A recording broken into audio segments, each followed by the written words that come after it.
Nice to see everyone. Thank you so much. We're gonna get started in just a minute. Just gonna let some folks trickle in.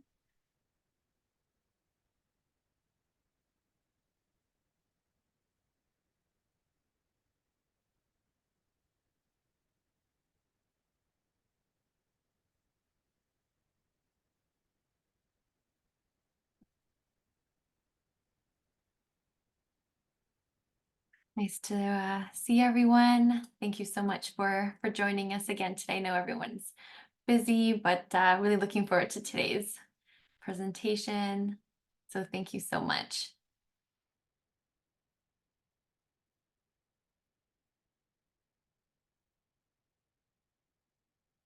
All right. All right, so Chinna, what do you think? Should we get started? I know we're just a minute past, but what do we think? Feel comfortable diving in, or do you want to wait another minute? Let's give it another minute. Perfect, sounds good. All right. I'm here in Toronto, and it's a very inspiring day. We were just saying that we were enjoying some nice sun over the weekend, and it's sunny again today, which is, at least from where I am. I know where Emma is, and so that's always a plus when we are in February. I think something to make us feel a little bit better.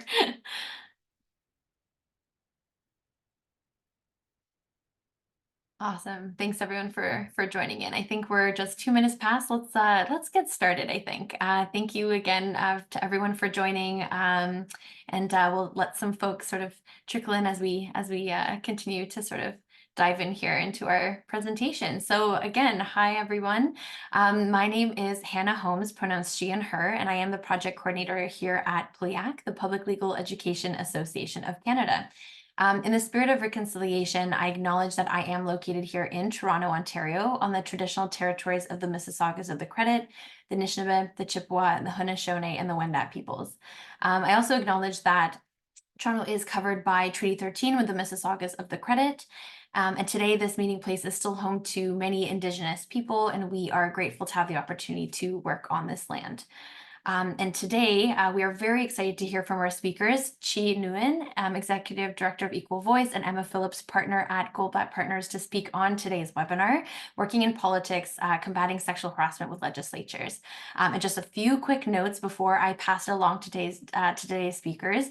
This webinar is recorded and will be uploaded to our YouTube channel after today. There will also be a very brief survey at the end of the webinar, so please take a minute to complete it when you can. And finally, please feel free to use the Q&A button and the chat function at any point today. Feel free to make your comments, questions as we kind of go along, but we will sort of address them at the end, and we'll try to get to as many as we can. Yeah, so I think that sort of wraps up my notes. I don't want to spend any too much longer taking up our speakers' time today. So without further ado, take it away. Thank you so much. Thanks so much, Hannah, and thank you for hosting us today. My name is Nguyen. I am the Executive Director at Equal Voice, and use she, her pronouns. We are really excited to be having this conversation with you today about this particular initiative. It's a project that's been funded by Justice Canada. We had resource to take a look at provincial and territorial legislatures, and the goal of this work has been to help legislatures create a healthier, safer place for all who work within it, including the elected officials, doing that by strengthening sexual harassment policies and creating clearer reporting processes. So as part of this process, we did a bit of a landscape review, interviews, surveys, consultations, so kind of gamut of quantitative and qualitative research.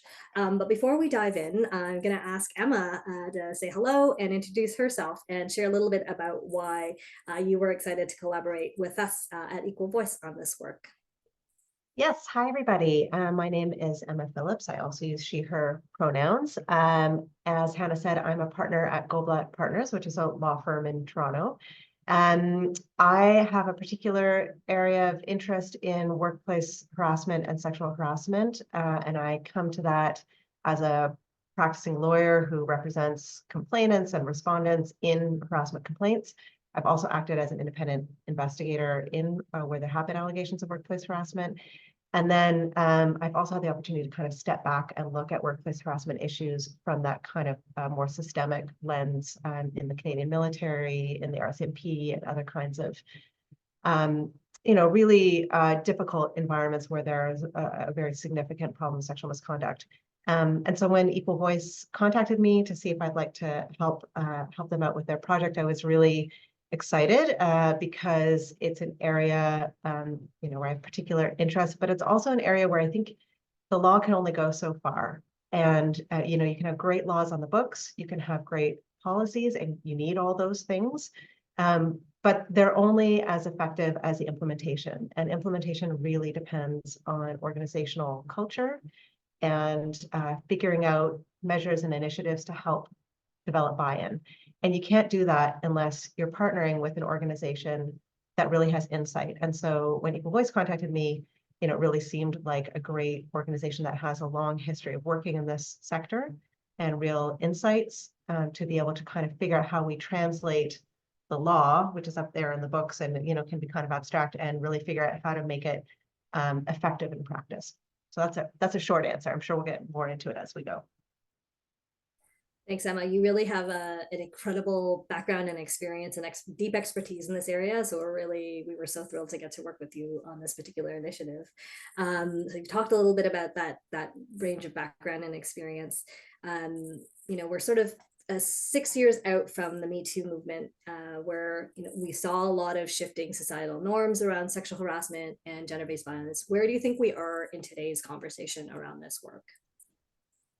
It's a really good question. I've been thinking about that a little bit because I went back and I looked at the report that I worked on with Justice Marie Deschamps, the retired Supreme Court judge who did the Canadian Armed Forces sexual misconduct review, which at the time got a lot of press, and it got a lot of press because there was sort of a lot of skepticism about it. And so when I went back and kind of started reading it and thinking about how hard it was to even convince the Canadian public, the media, that there is a problem, the armed forces, that there is a problem of sexual harassment.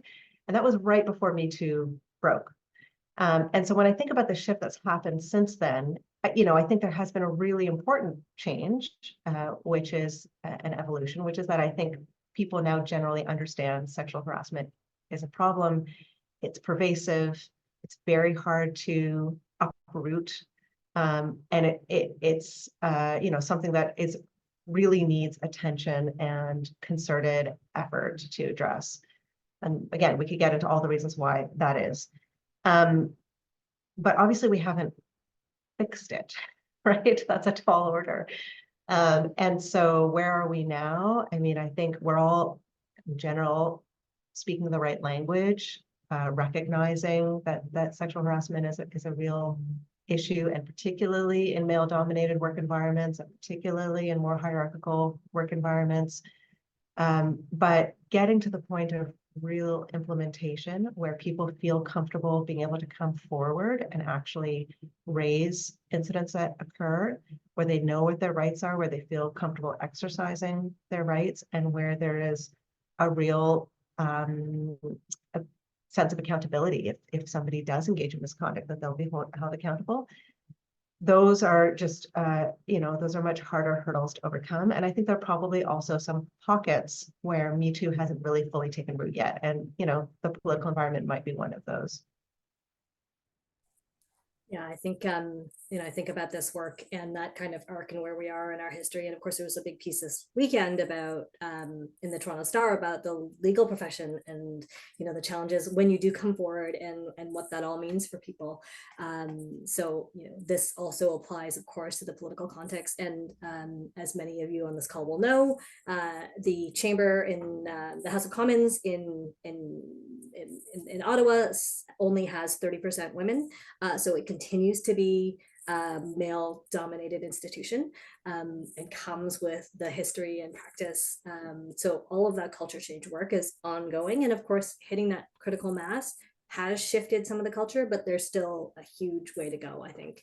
And so I think that's why we're really pleased to start looking at this and then look to the provinces as well to see what was happening on that front. So I'm going to do a little bit of very brief show and tell about the project. The full report, sorry, the report without the recommendations, because they're coming out fairly soon, is available on the website for folks to take a look at and review. I am about to do the magic thing, which is to share screen, and it's going to work really well. And then I'm going to do this. I'm going to do the first few slides. For those who don't know our work at Equal Voice, we are an organization that is multi-partisan, and we are dedicated to electing women at all levels of political office. In our history, we started initially with the federal government, the House of Commons, but we are continuing to expand our scope because we know that there are all kinds of levels of government that need this focus and attention as well. And our vision is around seeing gender balance and gender parity in our politics. So there's been sort of two phases to our work.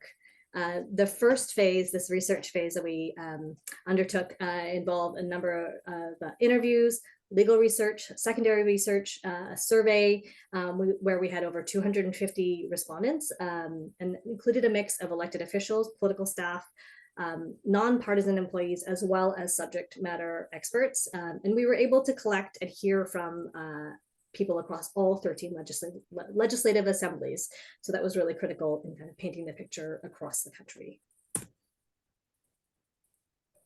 And I'm skipping to the next slide. And the second phase of the work was an opportunity for us to go a bit deeper in Newfoundland, Ontario, and Saskatchewan to take a look at some of the best practices that we were seeing and kind of the unique contexts of each of those legislatures. So some of the things that we heard that we've shared in our report, it's got a real range of experiences people had. So we heard people talking about being really nervous and kind of not sure, but going to the press if they had experienced incidents of sexual harassment, thinking about whether or not they should be resigning, and then realizing that maybe it wasn't going to be worth it to have the accountability that they might be seeking. If they also not knowing where the structures were or seeing the training opportunities in place, not being sure where to go if they were experiencing some of those challenges. And that even though there was this kind of moment where people were talking about harassment a lot, it's not a lot of active conversation in the moment when the survey was taking place, and that this was going to be a really difficult set of conversations, and that with that male-dominated context made it really challenging to come forward. So that's some of the highlights from the conversation. So I'm going to stop share again, if I can do it successfully. There we go. And come back to Emma and ask Emma to share a little bit. Just going to go back to my script. 1 second, folks. The joys of navigating multiple screens. Emma, do you want to talk about the work that your firm contributed to our landscape review? Sure. So we helped with a couple of different aspects. For anybody who's ever engaged in this area of law, you'll know it's pretty complex in terms of overlapping legal regimes. So every province is obviously going to have its own set of laws, and federally as well. There'll be human rights codes which will apply and which prohibit sexual harassment. There's different sets of legal regimes around what employers are required to do. So most provinces have a requirement that employers will put in place sexual harassment policies, but those policies themselves might differ quite a lot. So we looked at all of that. And then, you may also have grievance policies if there's a collective agreement, a union in place. And then there's whatever the legal regimes are that apply to elected officials. So we did a kind of a legal survey of the laws in place in each jurisdiction. And then we also just provided some consulting and some expertise around as Equal Voice was putting together its survey and as it was sort of reaching out. to help inform some of those questions, research questions and discussion questions based on the experience we'd had with the Canadian military and with the RCMP and sort of the broader research out there around what kinds of factors really deter people from reporting, what kinds of factors create particular risks for sexual harassment, what are the evolving best practices about how to try to support those who want to be able to come forward, or at least support organizations and institutions to be able to develop greater knowledge about what's happening so that they can then take preventative measures. And then similarly provide some of that background knowledge and expertise when Equal Voice was developing its recommendations, which are coming out soon. So yeah, it's been a great collaboration. Yeah, it's been a ton of really rich and important insights and perspective that have come through this research. So I'm gonna now get into some of the findings that came out of the research. These are currently publicly available, so you can find them in the report, and the full juicy report coming on March 1st. But the first kind of teaser part is already out. And let me do the magic of screen share again. Resume share. And oh, sorry, I'm back to the beginning. Let me skip through. So we had 8 sort of key themes and findings that came out of this work. The first was that legislative assemblies are really unique contexts, and the particular environment they operate in do have a lot of precarity in terms of the working conditions and a very hierarchical culture. So, you know, kind of akin to some of the other masculine, hyper-masculine environments where there can be some toxicity in that environment. And so that's a really important dimension in those workplaces, is that precarity and kinds of ways of operating that make it a bit risky for folks. The harassment and gendered behaviors can be experienced and manifest differently between depending on your positionality. And then another important piece was that a lot of folks don't necessarily feel ready to come forward and talk about prevention and reporting because it can be a bit of a challenge and a bit of a mess.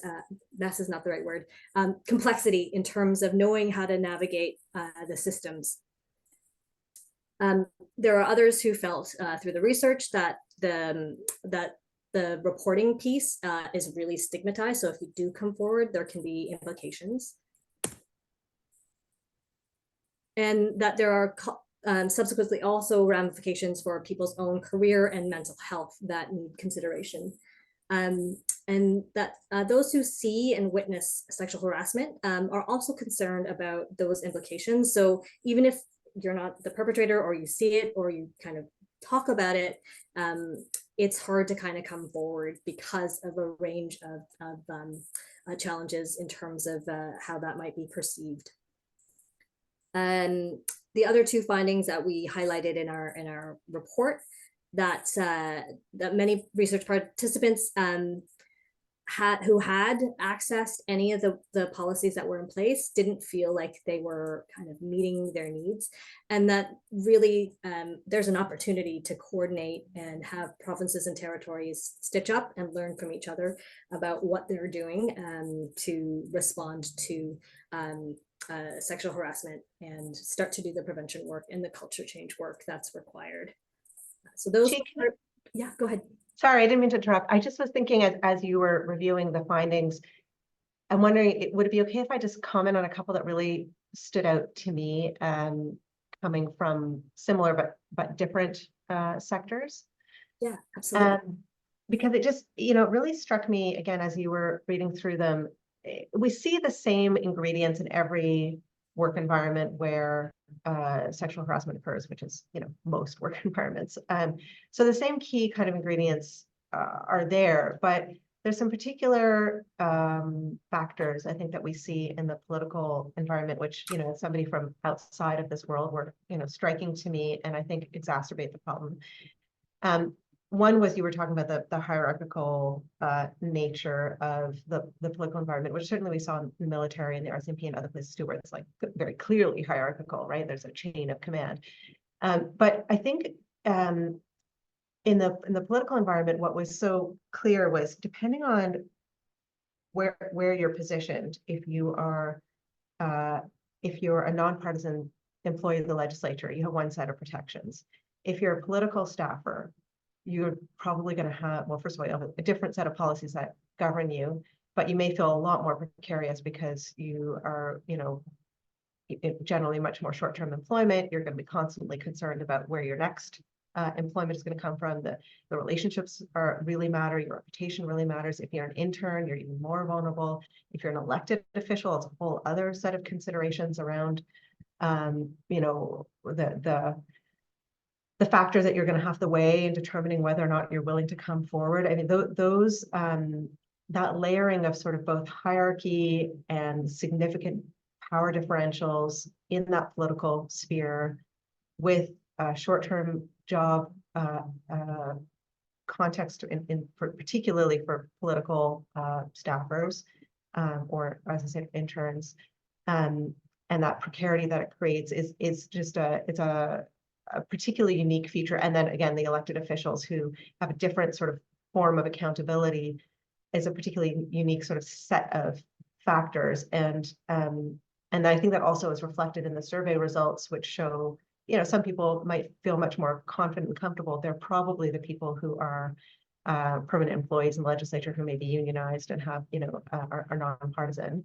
And then the kind of related finding that Equal Voice made, which again was very striking to me as a lawyer, was just how incredibly confusing the policy environment is. I mean, policies are very dry stuff, right? They're not exciting to have good policies. And as I said at the outset, policies are only so good as the implementation. So you could have a beautiful policy and that's not going to prevent sexual harassment from occurring. On the other hand, you do actually need to have a good policy as a starting point, right? It's necessary, but not sufficient kind of baseline. And one of the things that really became clear was how confusing the policy environment is and how little people knew about where to go if something happens. I'm a political staffer, or I'm an elected MP or MPP, or I'm an intern, and I experience an incident. Like, do I go to the legislature? Is there a policy that applies to all members of the legislative assembly or to the employees of the legislature? If I go to the political party, do they have a policy? Is it available to me? How do I know how to find it? What if the perpetrator is from a different political party, or is in a different situation positioned differently than I am?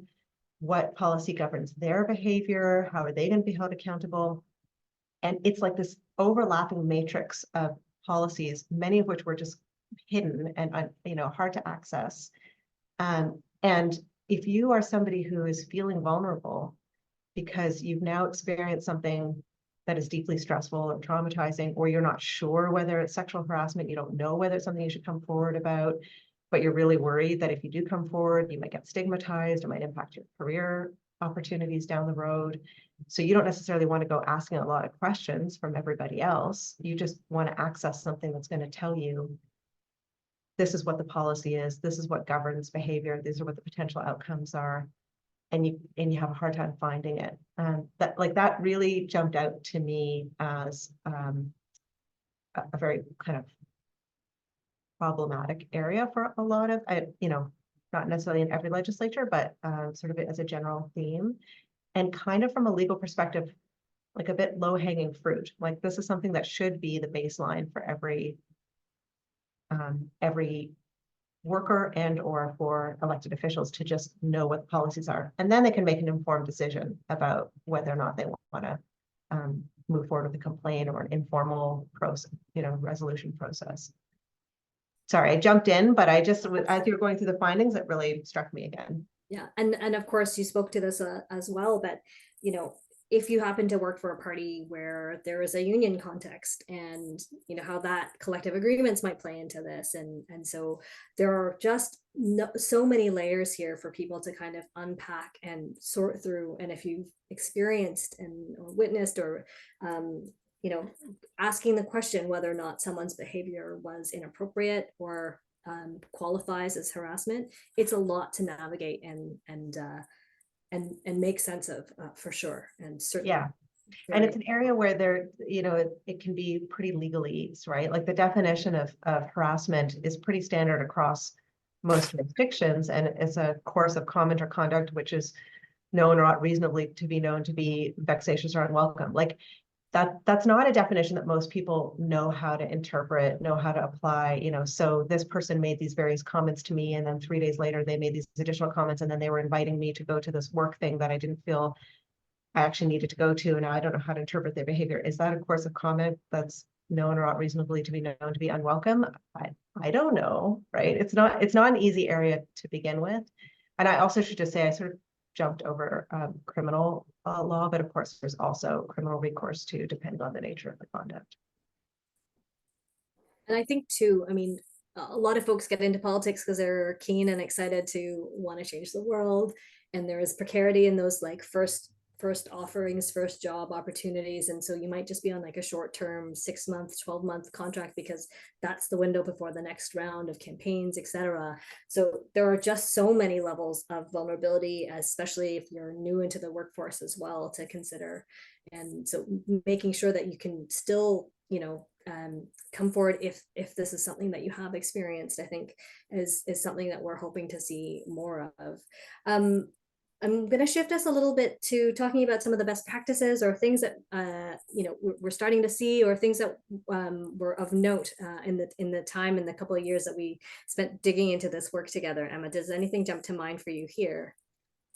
Yeah, well, I think I started already by talking about policies, and again, not sexy, to talk about policy is not glamorous, but necessary. And having policies which are clear, plain language, easily accessible without ideally having to ask anybody how to find them. And necessarily because people are different, positioned differently, as we've just described, your employment circumstance, for example. There may be overlapping policies, and so it's a particularly kind of challenging area to make clear for people, but it's important to help kind of give them a roadmap to what the policies are. And there are lots of best practices out there about how to draft those kinds of clear policies.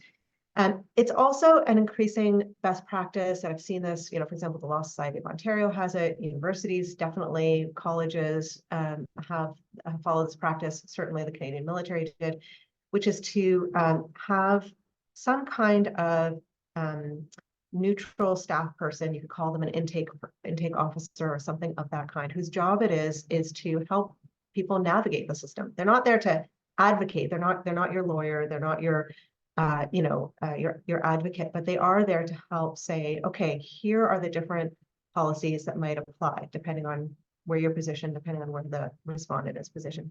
Here's what you can expect. Here are the timelines you can expect. You have a right to a support person.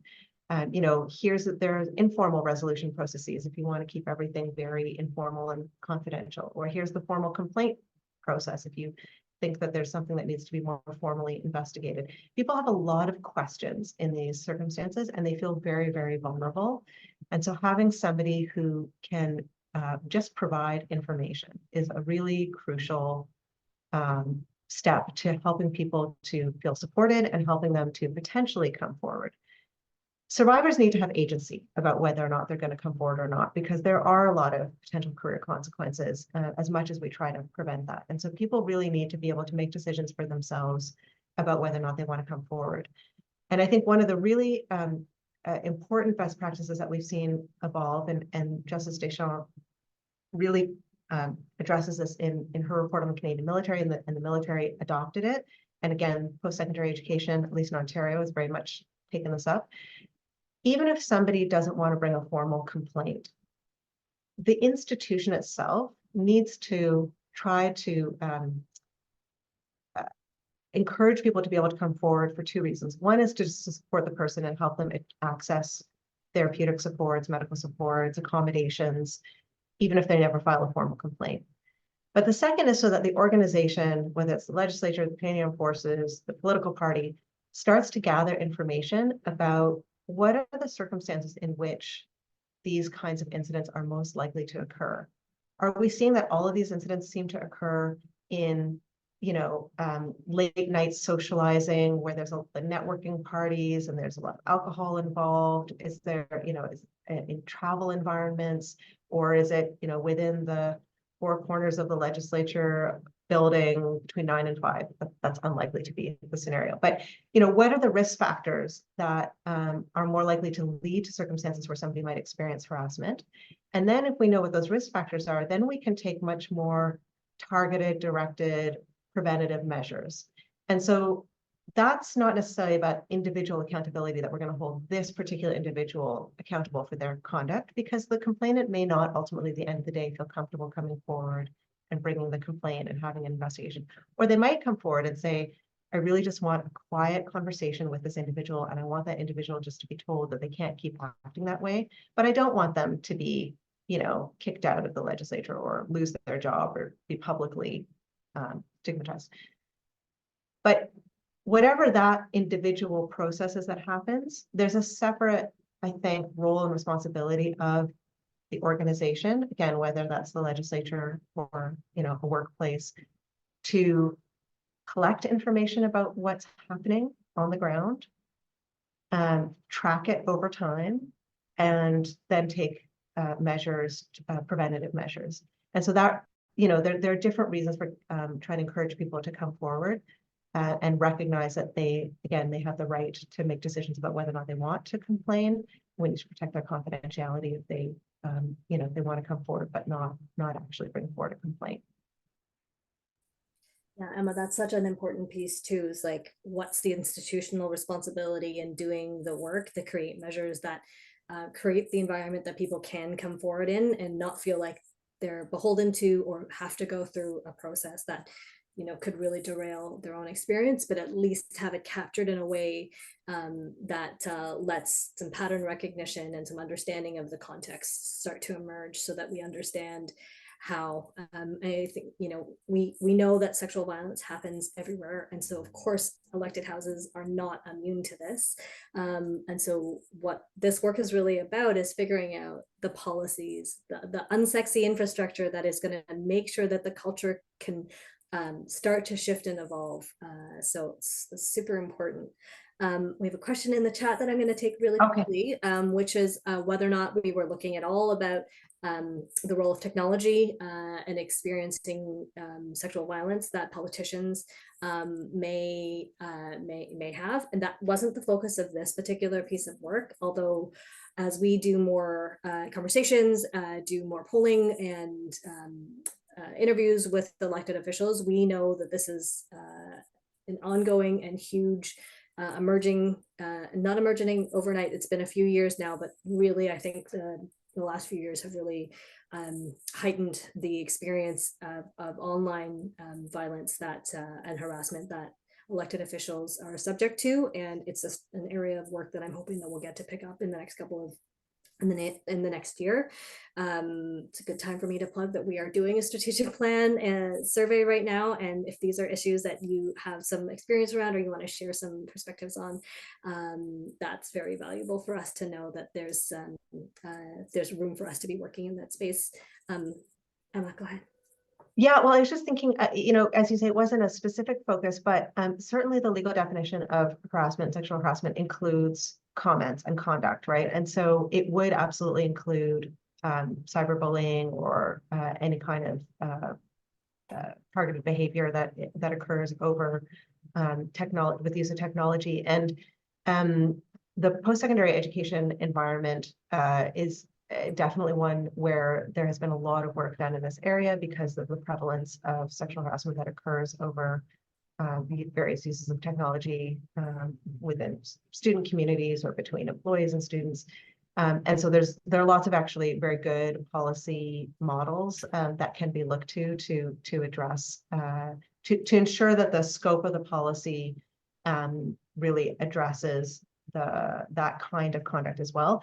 And one of the things that we looked at when we were looking at the policies for equal voice across the country was, does the definition of sexual harassment, workplace sexual harassment, is it sufficiently broad for those who are governed by it to understand that workplace isn't just 9 to 5 within the four corners of the legislature. So if there's conduct that has, in the legal term, is sort of a nexus with your workplace, which certainly, can occur with comments that occur online or through social media, et cetera, then that can still very much come under the scope of the policy. But so that was one of the things we looked at, was just in terms of ensuring that the definition of sexual harassment is broad enough. And I know it's one of the best practices that Equal Voice has been developing in some of its tools and documents that it's working on.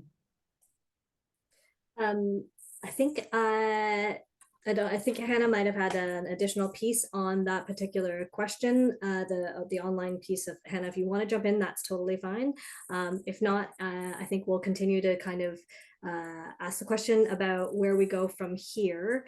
One of the things that we did find, and you talked about the intake officer, Emma, is that there are two provinces that currently are using intake officers. So, one of the things that we will be able to share as we share out some resources are sample job descriptions, scope of work for those roles, and how they would support a legislature. So again, a resource that we hope others may pick up if you're working in a legislature that doesn't have that particular resource at the time.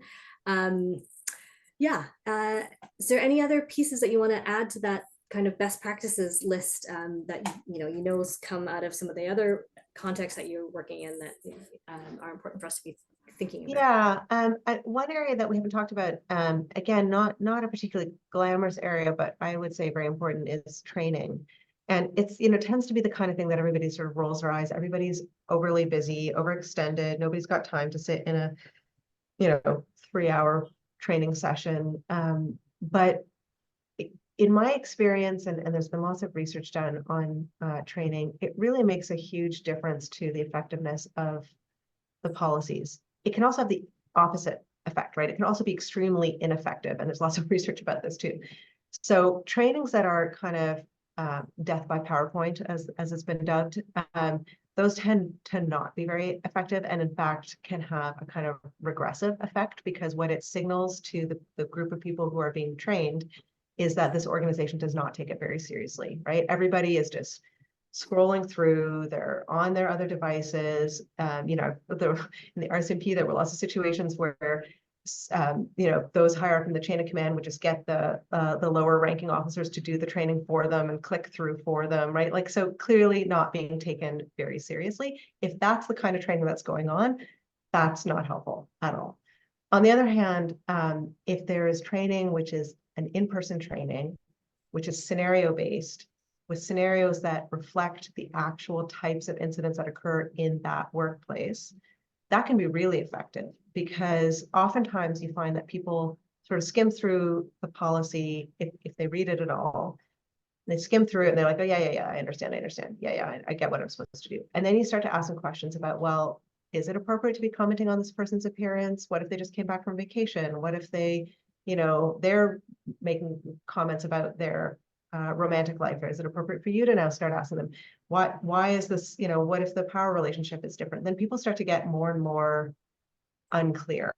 And that can actually really help to elicit some important conversations about what's appropriate in a workplace, about consent in conversations and in relationships. And there are lots of really highly skilled trainers out there who know how to make something less abstract and to really apply it in the everyday workplace. So I think training really needs to be addressed. And going back to some of the findings that Equal Voice found in the survey, it really seemed like there were a lot of respondents who had never been offered any kind of, not just training, but any kind of information on the workplace harassment policies at all, or had no idea whether or not training was being offered anywhere, which means that they themselves, hadn't taken it or been offered it. So again, it comes back to policies are important, but they only go so far if there's no information being provided about them. And really at the end of the day, all this comes back to is like, what is being signaled from those in positions of leadership, whether it's within political parties, whether it's within the legislature, whether it's within the government bureaucracy, about, how seriously this is being taken. Yeah, and I think all too often we don't think about this until there's another story in the headlines, right? So it's something that it's easy to kind of I'm not going to say pretend that it's not going on, because I think people are alive to it, and I think women and gender diverse folks and men as well have strategies in terms of how they support each other, whisper networks, etc., that can exist and do exist. That but that continued kind of conversation to make sure that the infrastructure and the institutions are doing the things that we know will set them up for making the environment more successful. Yeah. We have a really great question around data collection and training that I think you started to speak to, and how we might to begin to evaluate that. And any reflections and expansion on that, Emma, that you want to talk about? Yeah, so I do want to talk about that. I also want to just make sure that I don't forget to talk about bystander training, because I think that is part of the training. That's part of the shift in the organizational culture that is so important to bring that about. So data collection, I mean, I'm not an expert on data collection, but I think the key things that an organization really wants to think about are what are the risk factors that we think might be contributing to incidents. And so, I would want to know, for example, is the complainant, what is their employment position or status vis-a-vis the respondent, so that I can assess if there's a power imbalance. I would want to know the factual circumstances in which something occurred. So again, was it in a sort of after hours social event, or was there alcohol present? And not to say that there can't be after hour social events or alcohol present, right? We know, I'm a lawyer, networking is an important part of our job. This is true in lots of different circumstances. So it's not to say you can never have social events, you can never have alcohol present, but but if you're finding that those are factors that arise regularly, then maybe that's an indication that there needs to be some shift in ways to ensure that when those kinds of networking events occur, there are safety mechanisms available to quietly and discreetly allow people to navigate and safely, without having to, risk looking like they're, somebody who doesn't want to play the political game, or who doesn't want to participate, and then that impacts on their career, et cetera. So gender obviously is important to track as well. And I would collect this data in a anonymized fashion. And then there would, of course, be privacy considerations about who has access to the data and ensuring that it's kept in a very confidential way. And then typically there would be some regular reporting back of aggregate anonymized data. So the data collection only works if you're protecting people's privacy and confidentiality, because otherwise they're not going to want their information to be collected. And again, the purpose of it at the end of the day is for the institution to be able to track information over time, develop some best practices, try to develop, preventative measures. It's not to try to track an individual incident. So that's why it's really important it's anonymized. There was a second, was it training? Was that the second? Yeah, and so I think you touched on some of the training pieces. So thank you for that. Yeah. We have another question about whether or not there should be a kind of legal legislative change to define sexual harassment more precisely. I think the definition has had a lot of legal treatment over the years. So there are Supreme Court of Canada decisions that help to define sexual harassment. There are human rights cases across the country that define sexual harassment, and various legislatures have defined sexual harassment in their occupational health and safety legislation. And on the whole, those definitions have been largely consistent with each other. So I don't think that it's likely that we need to change the definition. And the definition is necessarily broad because it's so fact specific. Again, we were talking about, is it online targeted behavior? Is it conduct where somebody's actually being assaulted? That's a form of sexual harassment. Is it a single incident? Is it multiple incidents? Those are both forms of harassment depending on the severity.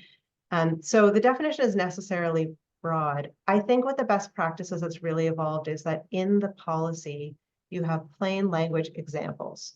So the definition might be this sort of broad thing that I just referenced of the course of conduct that is known or reasonably to be known to be unwelcome. But then how does that translate into conduct? And again, the post-secondary education world is one that I happen to know particularly well, but it's also one where, just because of the history of rape culture on campus, et cetera, and the attention that's been paid, a lot of media attention, and also a lot of attention by the legislatures, there's been a lot of work done in that area. So it's a really actually very, very good, rich resource to look to. There's lots of really good policies that have been developed that are all available online that have a lot of plain language examples. So that's where I would go in terms of trying to add greater clarity. Yeah, I think back to that time under a different sort of provincial government where there was a big investment in the post-secondary education and gender violence work and the It's Never Okay plan. When you were thinking about data collection, I'm curious if you have, suggestions on if it should be annual reporting or sort of once a parliamentary cycle. Like how frequent should that data come back to the legislature?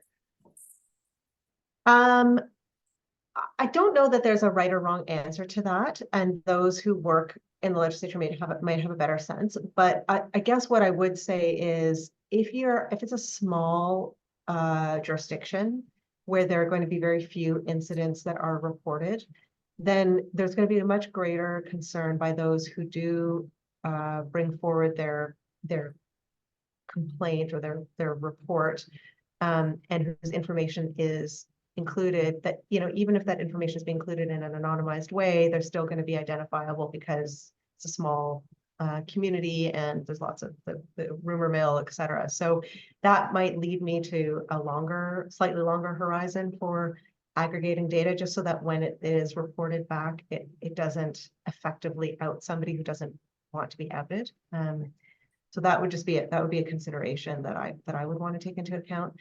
But again, at the end of the day, the purpose of the data is to be able to track over time. Are we taking the right measures? Are there new measures that we should be taking? So that's what should kind of guide, I think, the reporting schedule. So another question in the Q&A. Did anything surprise you about the findings of this project? I think we could probably both answer that question. Do you want to start, Emma? I think I said at the outset, just the policy complexity was very surprising to me. The other thing, again, coming from outside of the political sphere, that I really noted was the particular concerns or complexity about deciding whether or not to come forward with a complaint if you are either work for a political party or you're an elected MPP or MP, about how that complaint might get weaponized. And that's a really, you may not want to complain again if it happened within your own party. You may not want to complain because you don't want it to be used against your party, and you don't want to be viewed as somebody who's really now kind of politically sabotaged your own party. If it's a complaint against somebody in the other political party, then you might be viewed as being sort of strategic or calculating. And so this is a whole other complex consideration, which I can imagine is a really significant barrier for a lot of women or people who've experienced sexual violence to come forward. And those are really real and hard challenges. There's no simple answer to these kinds of concerns. So that's one area that certainly stood out for me. This is my last question for you, Emma. We're in 2024. We've done this kind of audit and review of the landscape. What is the one wish you have for legislators in terms of responding and getting going and doing a step that you think shows that proactivity and demonstrates some leadership? Is it just one? Do I only have one? I mean, you can have we can give you 3 wishes in your genie bottle, but What if my one wish is take up Equal Voices best practices, which might be multiple recommendations. I could be cute and say, take it seriously, do what's right. But I think the most basic, from my perspective, sort of requirement is communicate clearly to people who work within the sphere broadly what the policies are that protect them. And so make it easy for people to access information, make the policies clear, and then make it easy for people to find them and figure out which policy applies to them. I know I've sort of said this several times, so it might sound like I'm sort of beating a dead horse, but I just think that's such a fundamental piece of how policy works and how law works, and people need information in order to be able to decide what's in their best interests. Yeah, I think that piece around being sufficiently informed and feeling ready to go forward with, pursuing a complaint or disclosing that something has happened it's huge. It's huge. And so, I think back to that time, like the time when we all started using the Me Too hashtag, and can remember back to incidents when I was on the Hill where lines were crossed and it was not comfortable. And I certainly at that age and stage of my life did not feel like I was able to come forward. And it was a not particularly horrible thing, but it wasn't great. But when we start to examine legislatures as workplaces, and really maturing them and ensuring that women and gender diverse people can thrive in those contexts, it's really, really critical to be asking those questions and to be doing the work. I'm out of my questions. Emma, do you have any that you want to throw out? I see that there's a couple more in the Q&A, so let me take a quick peek. Dr. Betsy McGregor notes in the in the Q&A that in her book, in Women on the Ballot, one elected official tried to go through processes without consequences, ended up reading into the legislature records the online harassments and threats, which resulted in cross-Canada, cross-party reaction and support and call for action. I mean, I think everyone knows that these are not situations that should be tolerated, but ensuring that there's continued investment and political will in shifting the cultures and seeing people be able to come forward safe in a way that feels safe and appropriate for them is a huge ask in a context that often doesn't do shift and evolving and modernization as quickly as we'd like. Yeah. I mean, it's such a such a brave thing to do, and so important in terms of bringing forward and shining a spotlight on these issues. And yet we also know, of course, people are differently situated, as you just said, and so some people are not going to be in a position where they're going to feel able to come forward in that way. And I think there's one thing I really learned in doing this work is that you have to have multiple different avenues for people to be able to address circumstances that are impacting on them. Whether some people really need it to be confidential and quiet and discreet. And as I said, they may not want any kind of accountability of the other person. They just want that behavior to stop. Other people want to come forward and they want independent, public, accountable process. And then there's everything in between. So policies and systems need to be able to account for the real range of people's interest circumstances. They obviously have to be procedurally fair for the respondents as well. And they have to recognize that people are going to be really differently situated. I guess I do have a question for you, Chi, which is, you know much more than I do about the political environment and the particular idiosyncratic or special features of working in this environment. So like, what do you think are the particular challenges that need to be addressed to be able to effectively address sexual harassment? I mean, for me, I think it comes back to the fact that many political cultures are operating on like a bit of a news cycle, right? So they're paying attention to the things that are most immediate and doing crisis response all the time. And so this kind of work, which is creating cultures and creating healthy political cultures, is long time, slow work, and often gets neglected or is like at the bottom of people's to-do list. So when we talk about rolling out training and learning opportunities, and even exposing people to the very start of figuring out how to navigate this, it's really hard in the competing for eyeballs context of political culture. But in order to really address it and make it safe for everybody, and then of course an additional bonus and benefit for women, you have to do that. And I think that requires political leadership and political will to say these are things that need to be addressed. There's 2 more questions in the chat that I'm going to share because I think they're very thoughtful. The first one is whether or not there is any data to support mandatory exit interviews for legislative staff, either anonymously or in person, as a way to help identify high-risk situations or locations. So is that something that you've seen out there as a best practice, or have seen in other sectors that might lend itself?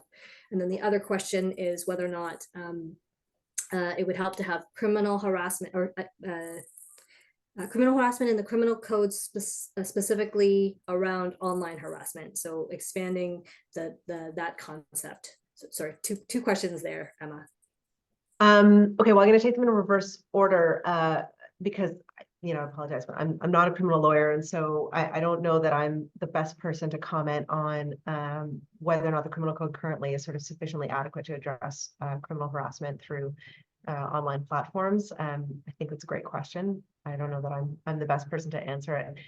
On the question of exit interviews, I don't know of any data, although there probably is some data, but it is certainly a very well-established best practice. And thank you to the person who put that in the chat, because I think that's really worth highlighting.